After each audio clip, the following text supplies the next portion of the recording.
La primera vez que se acuñó el término joyride fue en agosto de 1908, cuando un juez de Nueva York publicó una columna en la revista Motorboat sobre los 30 días de prisión que le impusieron a un atrevido chofer por haber tomado sin permiso el vehículo de su patrón e irse de desorden por ahí. Un hecho que sentó un precedente y dio acaso lugar a una llamativa tradición que mezcla riesgo, placer y adrenalina.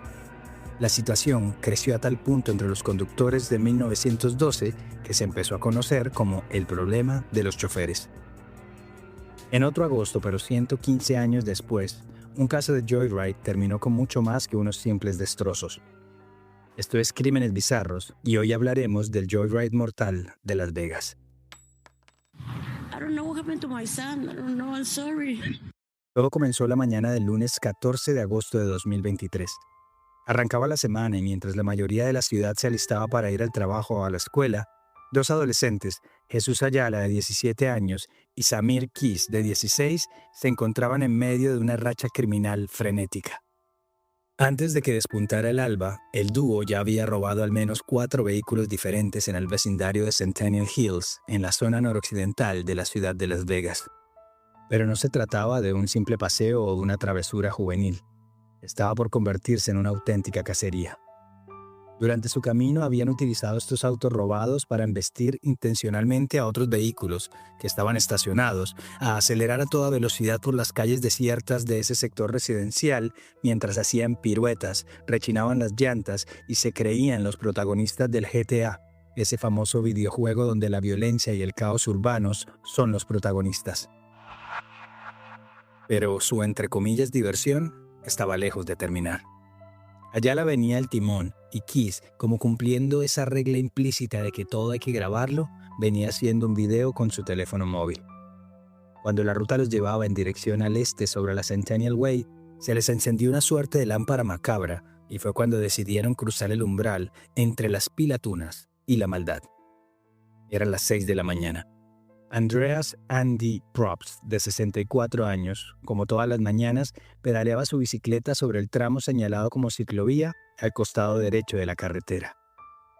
Ese se había convertido en el arranque favorito de su jornada en Las Vegas, a donde se mudó después de toda una vida dedicada al frente del cuerpo de policía de la ciudad de Bell, a las afueras de Los Ángeles. Un poco de ejercicio matutino para mantenerse en forma, que por lo general terminaba a eso de las 7:30 de la mañana, para luego no sucumbir en el calor infernal que a veces supone el desierto de Nevada a finales del verano. Pero como siempre, el destino actúa de forma caprichosa.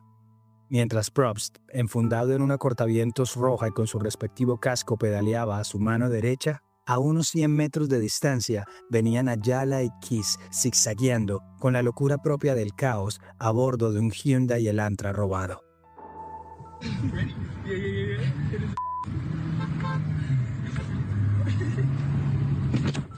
¿Estamos listos? Sí, dale a ese cabrón. Justo antes del golpe seco del bumper con la bici, las risillas de los jóvenes se incrementaron, nerviosas, excitadas. Pero pronto, y luego de que el cuerpo de Probst se elevara por los aires y cayera contra el pavimento en un ruido sordo, vino un silencio implacable, que tras unos segundos interrumpió Keys con un «Oh, mierda, tenemos que irnos de acá». De inmediato se puede escuchar el motor rugiendo del vehículo mientras era inyectado por combustible para escapar de la escena.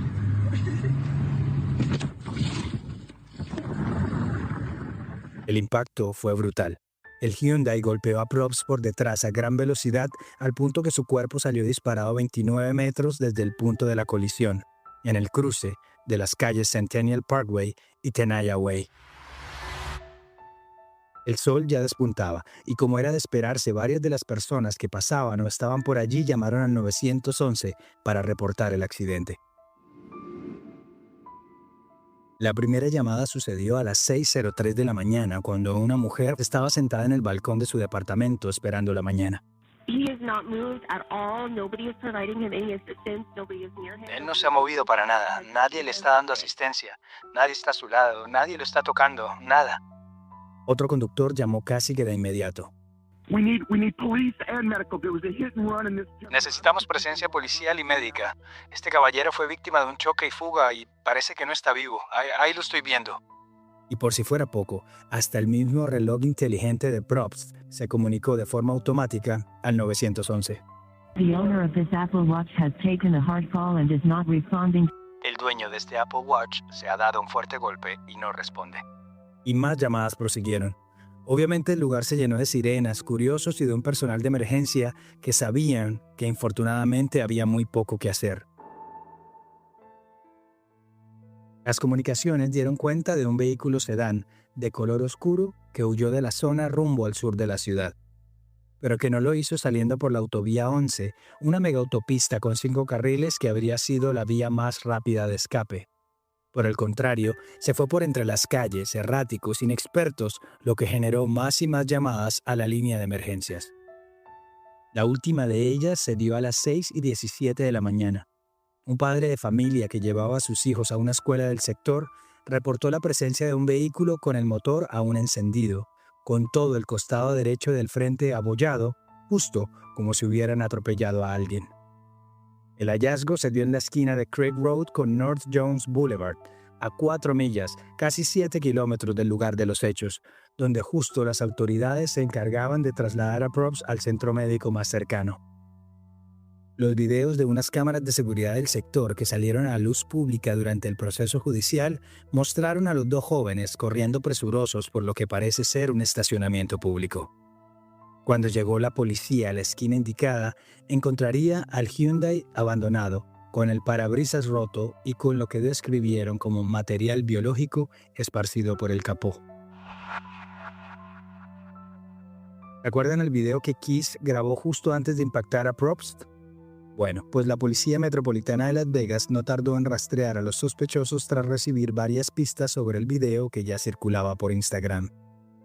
Además, triangulando la información en las llamadas al 911 de esa jornada, pudieron comprobar que a menos de 5 kilómetros de allí, en el cruce de Fort Apache Road y Washburn Road, otro ciclista mayor de 72 años también había llamado para informar que fue víctima de un hit and run. La hora, las 5:36 de la mañana del mismo día, y el vehículo sospechoso, de nuevo, un sedán color oscuro. He could have killed me. The back wheel is just totally folded up and... Él me pudo haber matado. Mi rueda trasera estaba totalmente doblada y tuve suerte de haberme caído al lado de la bicicleta. Él me atropelló a propósito. Se hizo detrás de mí y empezó a acercarse. Yo estaba lo más pegado a la acera para dejarlo pasar y es cuando empieza a tocar bocina como un loco. Bum, bum, bum, bum, bum, bum, bum.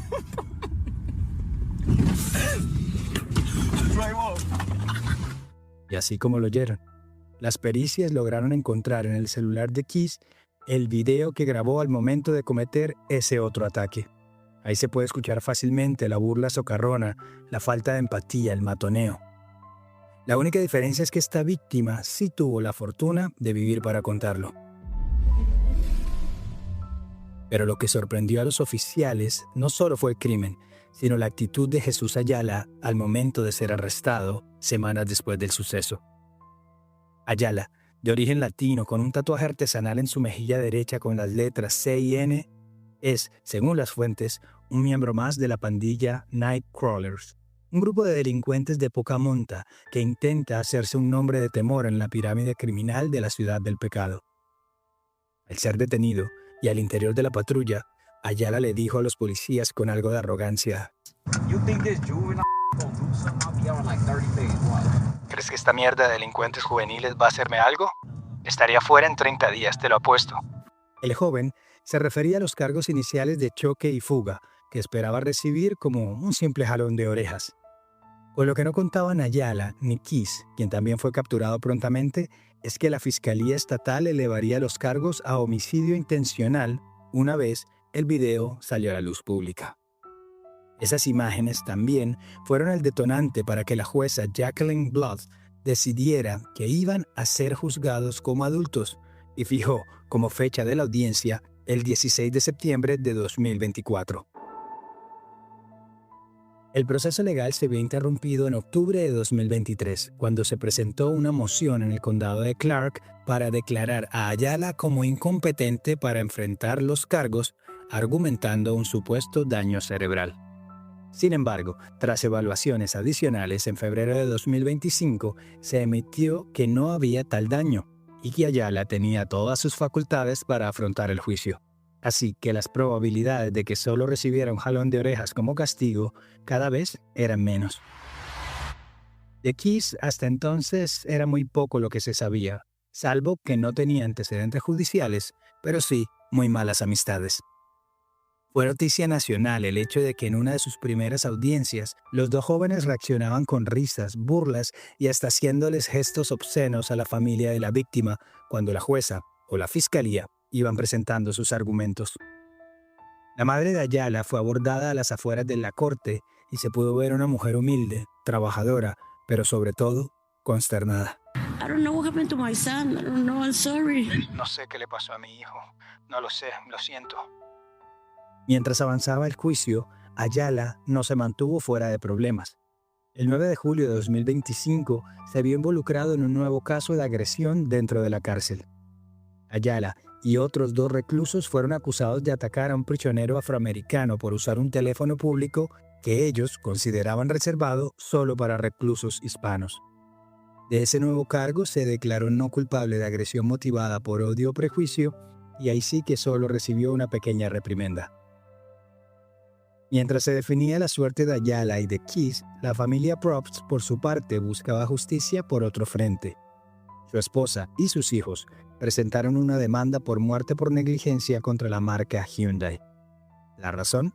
Porque el auto usado en el crimen fue robado usando el llamado método TikTok, un tema que fue viral en 2023 porque mostraba cómo arrancar algunos modelos específicos de Hyundai y de Kia usando solo un pendrive USB para accionarlo, lo que según ellos dejaba en evidencia la falta de dispositivos antirrobo básicos como inmovilizadores de motor en dichos vehículos y que sí están disponibles en otros coches.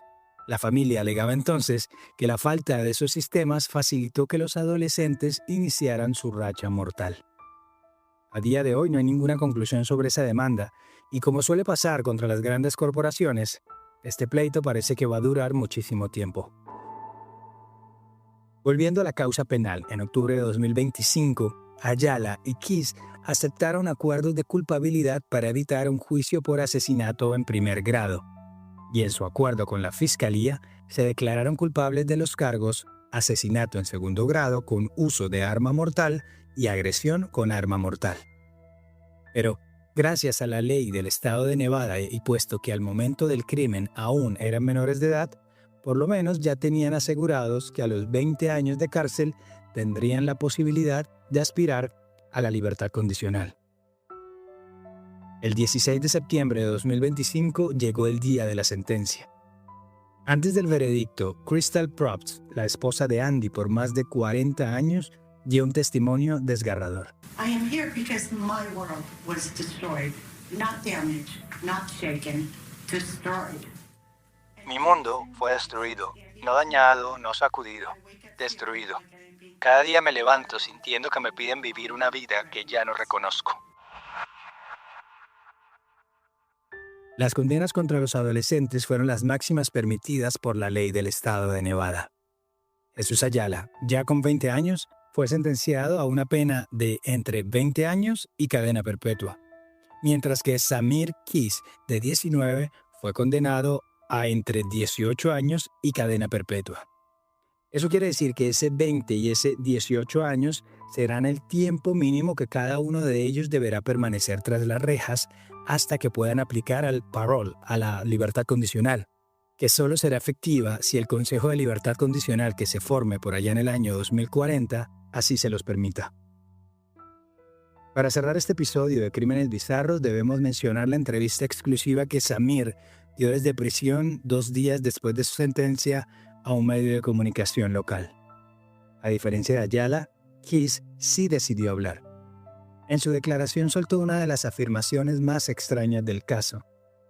Al preguntarle por qué se reían en el video mientras estaban en la corte, respondió que estaba bajo los efectos del ácido y que no se acuerda de absolutamente nada de ese día. Keys se describió a sí mismo como un seguidor y una persona que le dice que sí a todo, y lamentó con algo de amargura haberse subido al coche con Ayala, a quien solo había conocido la noche anterior de los hechos. Keys pidió perdón, y en medio de todo fue muy sincero. Lamento haber matado a alguien, pero lamento un poco más que me hayan atrapado. La hija de Probst, Taylor, resumió el sentimiento de la familia diciendo que los jóvenes le arrebataron a su padre la oportunidad de caminar con ella hacia el altar, de conocer a sus nietos o vivir sus últimos años de retiro en paz. Ya había pasado la prueba más difícil, que fue sobrevivir décadas como policía en una ciudad cercana a Los Ángeles plagada de pandillas, armas y delincuencia común. Pero caer así, por cuenta de la arrogancia juvenil y la falta de cordura, es como un chiste de mal gusto del universo. Un doloroso y cruel chiste que transformó la vida de muchos en cuestión de segundos. Este episodio de Crímenes Bizarros fue escrito y producido por mí, Luis Badel. Gracias por la espera y gracias por este reencuentro. Como siempre, dejen sus mensajes en @crímenesbizarros en las principales redes sociales. Siempre será bueno saber de ustedes. Nos escuchamos a la próxima.